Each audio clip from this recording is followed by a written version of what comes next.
Hello जी, अस्सलाम वालेकुम। कैसे हैं आप सब लोग? Hope so you all will be fine. तो जनाब बात करेंगे ड्रामा सीरियल नूरजहाँ के एपिसोड 13 की, जो कि एक अच्छी एपिसोड देखने को मिली। अच्छा मनोरंजन था, अच्छा जो वो इंटरटेनमेंट थी सारी।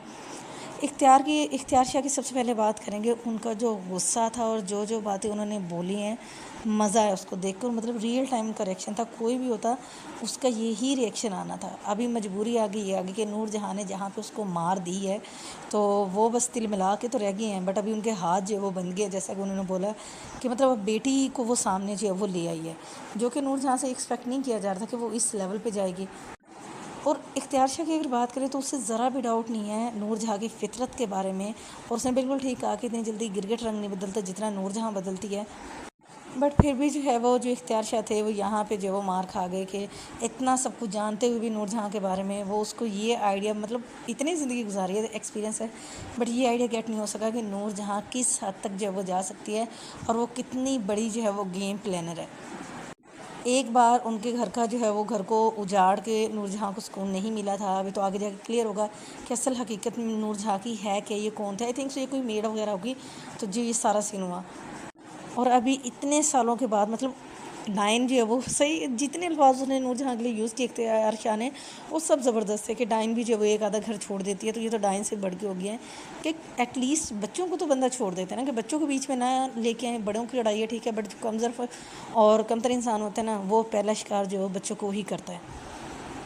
और जनाब अगर बात करें नूर बानो की, तो उसके लिए सीरियसली कुछ जो है वो ख़ास अच्छा जो है वो फील नहीं हुआ।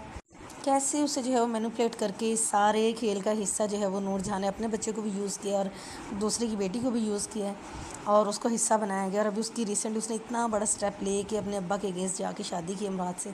और अभी इतनी जल्दी वो इस हद तक स्टेबल नहीं है और उसको भी कुछ भी ऐसा पता नहीं चल रहा है कि वो अपने अब्बा की बात माने या क्या, क्योंकि हालात ही कुछ ऐसे हो गए हैं। तो इख्तियार शाह की जो बेबसी थी उस पर भी रोना आया।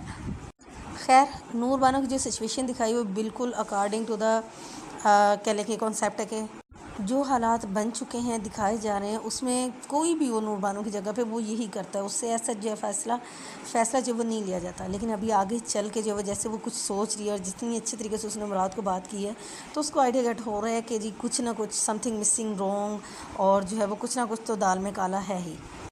मुराद का गेस्चर अच्छा था कि उसे रियलाइज़ हुआ कि उसको वैसा नहीं करना चाहिए था।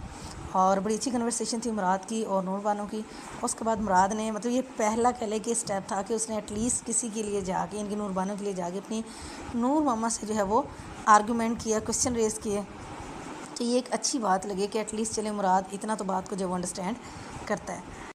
अगर बात करें सफ़ीर की, तो सफ़ीर से जो है वो मतलब है किसका बेटा नूरजहाँ का, और इसी वजह से उसने जो है वो अपने बेटों को अपने हाथ में रखा हुआ है, जिस तरह से आज तक वो उनके लिए करती आई है। अब उसको जो वो मतलब सीरियस टाइम जो है वो रियलाइज़ हो रहा है कि भाई उसने गलत काम कर लिया, उसको जिस तरह की मुसीबत पड़ी हुई है। हालांकि माहा कितनी जो है वो कंप्रोमाइज़ कर रही है और कितनी कोऑपरेटिव होकर दिखा रही है, बट सफ़ीर जो ऐसी है कि ठीक है जी जितना किया था तो भुगतो। खैर माहा ने जो किया जो भी था, अब ये थोड़ा ना पता था कि हालात ऐसे बनेंगे, तो उसकी तो नीयत बिल्कुल सीधी है। अब थोड़ा बहुत उसको भी रियलाइज़ हो तो रहा है, वो कोशिश तो कर रही है कि किसी तरीके से सफ़ीर को जो है वो एडजस्ट कर ही ले।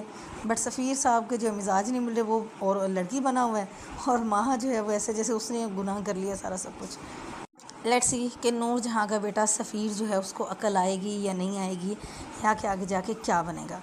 माहा की तरफ से अच्छा मैसेज है कि देखें, अगर आप इस तरह की सिचुएशन हो कि बंदा बाज ना आ रहा हो, तो ख़ुद से क्यों ना कुछ जो है वो जॉब कर ली जाए। तो ओवरऑल माहा की बातें, उसकी सारी जो स्ट्रेटजी है मुझे बड़ी अच्छी लगी है। और इसी तरीके से जो है वो जितना बन सके, जो बन पड़े, तो वो करना ही करना चाहिए। इसके बाद जो है वो ये अगेन इख्तियार शाह को जो है वो फिर से शाबाश है कि उन्हें गुस्सा, जितनी उनकी अना पे चोट लगी है, जितना उन्हें जो है वो नूरजहाँ पे गुस्सा है, इवन कि उन्होंने वो बंदा बुलवा लिया कि भाई वो जो है वो कत्ल करवाएंगे, और वो सारा ख्याल भी उन्हें सोच रहा था, मतलब वो सोच रहे थे इख्तियार शाह। तो मुझे लगा शायद रियल होगा, सबको ही लगा होगा, बट एटलीस्ट कैसा जो है वो नहीं हुआ। और उसने फिर वो यही सोचता है कि भाई जैसे कि उसके हाथ बांध दिए गए हैं और जो है वो उसकी बेटी सामने आके खड़ी हो गई है। वैसे इंसान ज़िंदगी में कभी हार नहीं मानता, बट ये जो पॉइंट होता है ना, यहाँ पे बड़े बड़े लोग आके जो है ना हार मान लेते हैं, उनसे मनवा दी जाती है। मतलब वो करना भी चाहे ना कुछ तो नहीं कर सकते। दो बातें होती है, एक तो उनके अंदर इंसानियत होती है और दूसरे जो है वो ख़ानदानी लोग कभी भी छोटी हरकत जो है वो नहीं करते। اور جناب ایٹ دا اینڈ اگر بات کریں جو اینڈ سین تھا جس میں سفینہ آ کے جو ہے وہ اس کے پاس نور بانو کے پاس بیٹھتی ہے اور جس طرح کی سفینہ نے باتیں کی تھی سیریسلی ریئل ٹائم جو ہے وہ اس کو جو وہ حقیقت بتائی ہے. بٹ ابھی نور جہاں ایسے مطلب ایسے کہہ لیں کہ گرداب میں پھنسی ہوئی ہے, اس کو بھی کسی کی بات کچھ سمجھ نہیں آ رہی, کون کیا بول رہا ہے کیا نہیں بول رہا ہے. لیکن سفینہ کا جو ہے وہ بڑا اچھا طریقہ کار تھا, بڑے زبردست طریقے سے ڈھکے چھپے لفظوں میں اس کو بتایا. باقی کی چیز جو ہے وہ خود سمجھ لے گی جب یہاں پہ رہے گی. تو overall dialogues, conversations, arguments, each and everything was perfect combination. تو جناب اب دیکھیں نیکسٹ ایپیسوڈ میں جو ہے وہ کیا بنتا ہے, تو کیسی رہے گی جو ہے وہ مراد اور نور بانو کی جو ہے وہ میرج لائف. اور آپ لوگ بھی جا کے جو ہے ایپیسوڈ دیکھیں اور پھر اپنی رائے جو ہے وہ کمنٹ میں ضرور شیئر کریں. آپ کو کیا لگتا ہے کہ نیکسٹ کیا ہونا چاہیے, کیا ہو رہا ہے, ٹھیک ہے, غلط ہے, کون صحیح کر رہا ہے, کس کو اور مزید بہتر کرنے کی ضرورت ہے. تو جا کے ضرور دیکھیں اور کمنٹ میں اپنا جو ہے وہ ایکسپیرینس شیئر کریں.